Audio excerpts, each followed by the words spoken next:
This spring, while looking at my plant and seed catalogs online, I noticed an astonishing increase of hybrid fruits and vegetables. I felt uneasy about this trend because my preference was to buy heirloom and open pollinated seeds. I decided to do a little research on the subject and quickly realized it's a real can of worms, or better yet, a Pandora's box.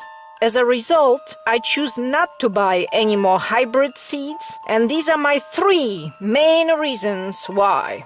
Number 1. Hybrid fruits and vegetables can have a lower concentration of certain nutrients. These days, when What I Ate in a Day video gets 3 million hits, it may seem like we live to eat. But of course, in reality, we eat nutritious food to live a healthy life. Unfortunately, some studies suggest that during the last century, nutrient content was not a priority. Instead, fruits, vegetables, and grains were, and still are today, bred for higher yields, appearance, growth speed, size, uniformity, disease, or now herbicide resistance, timing of harvest, and shelf life. Research done on USDA food composition data from 50 years ago and now showed a significant decline in calcium, phosphorus, iron, as well as vitamins B2 and C. Soil depletion cannot be the catch-all explanation because a side-by-side study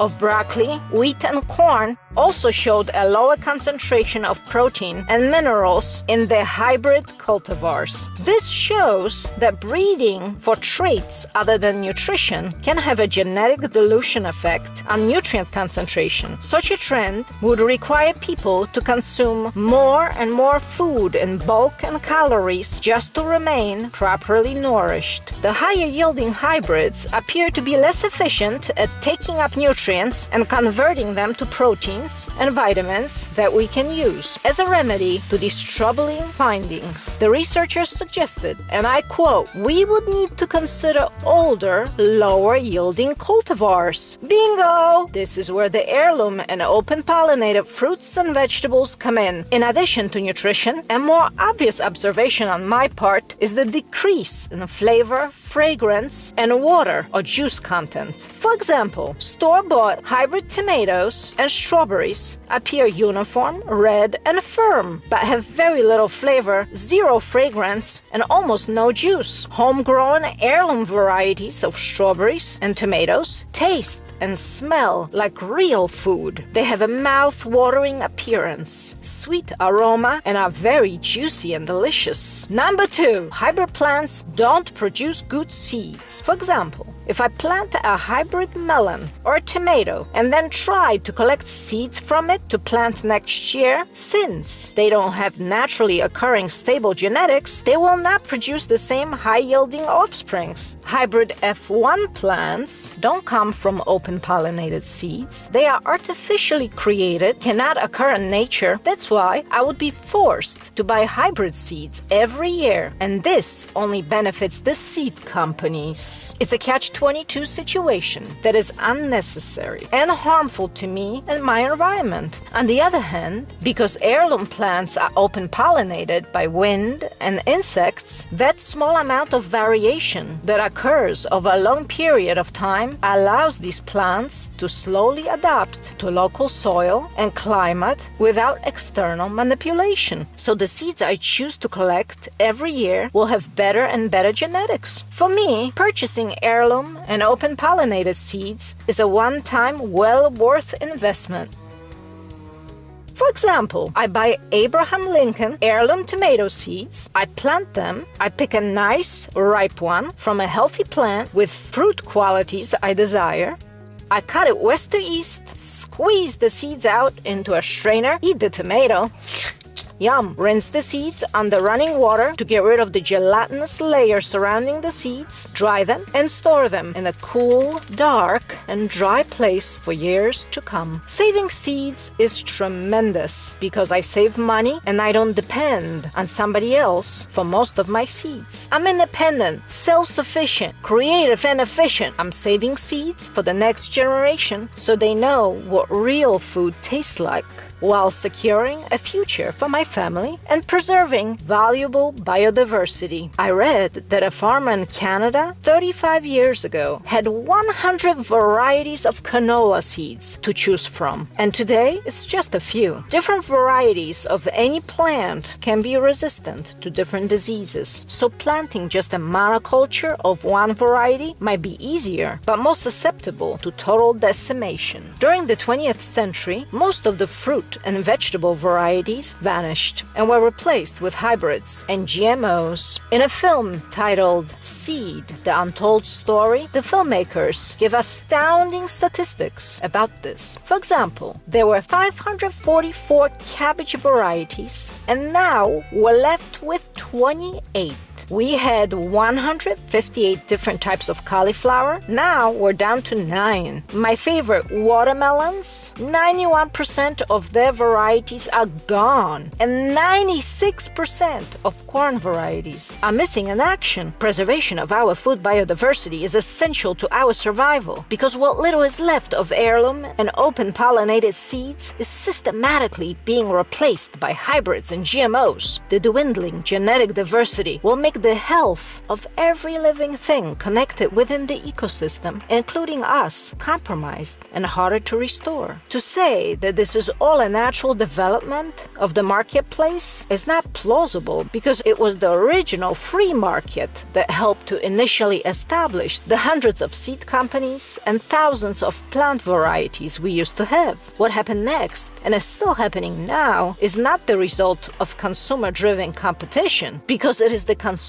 that is the loser here, stuck with a reduced product selection. This is not what occurs in nature and in an open economy, but it is very common in a centrally planned economy where products are watered down, homogenized, codified, and regulated to death. So I propose that this is a very deliberate phenomena. I don't know about you, but when I set out to accomplish a certain goal, plan for it, consider all the steps and possible outcomes, I end up getting something fairly close to my original goal and never the opposite result. So I honestly must question the real purpose of introducing hybrid plants with unstable seeds into our food supply. Imagine a scenario like a scene from the movie Soylent Green, a not so futuristic classic starring Charlton Heston. You slept while one global seed company took over the food supply, and as a result, you now have 3 choices on the menu: GMO soy, GMO corn,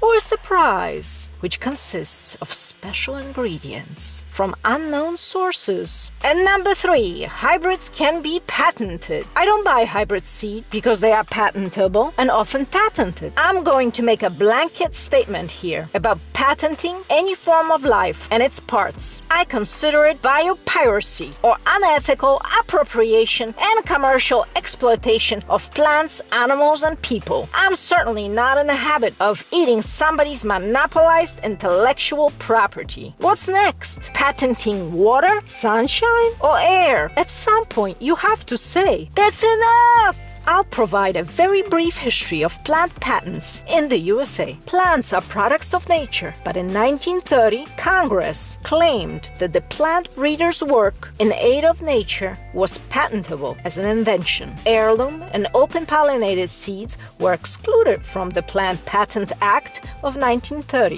In 1970, the Plant Variety Protection Act, enacted on Christmas Eve no less, gave patent-like coverage to plants produced through seeds and tubers. This was done without actual patents because, by definition, at the time, life could not be patented. The PVP certificates are being used for some open-pollinated seeds. In 1980, the Supreme Court decided to remove the barrier on patenting life, opening the floodgates for GMOs. So conveniently, in 1985, utility patents, which previously covered new or improved product, process or machine were deemed by the Patent and Trademark Office to be now also applicable to plants, seeds, plant varieties, parts, genes, hybrids, and methods of plant production. In 2001, the Supreme Court ruled that the utility patents may be issued not only for GMOs, but also for conventionally produced plants, making utility patents applicable to both asexually reproduced plants covered under Plant Patent Act and sexually reproduced plants covered under Plant Variety Protection Act. One utility patent can even cover a specific physical trait common to multiple plant varieties, like sweetness. So how is this possible that life and nature, which could not be monopolized like this 100 years ago, is now viewed as a gadget to be manipulated and controlled by a few? Currently, 3 giant multinational companies control most of the seed supply in the world. With lightning speed, they are buying up all smaller seed companies, and their tentacles are in many other pies of dangerously related industries such as agrochemicals, pharmaceuticals, and biotechnology. If they control the seed, they control the food supply. They gain control of the people, who will end up poor, sick, and on their knees.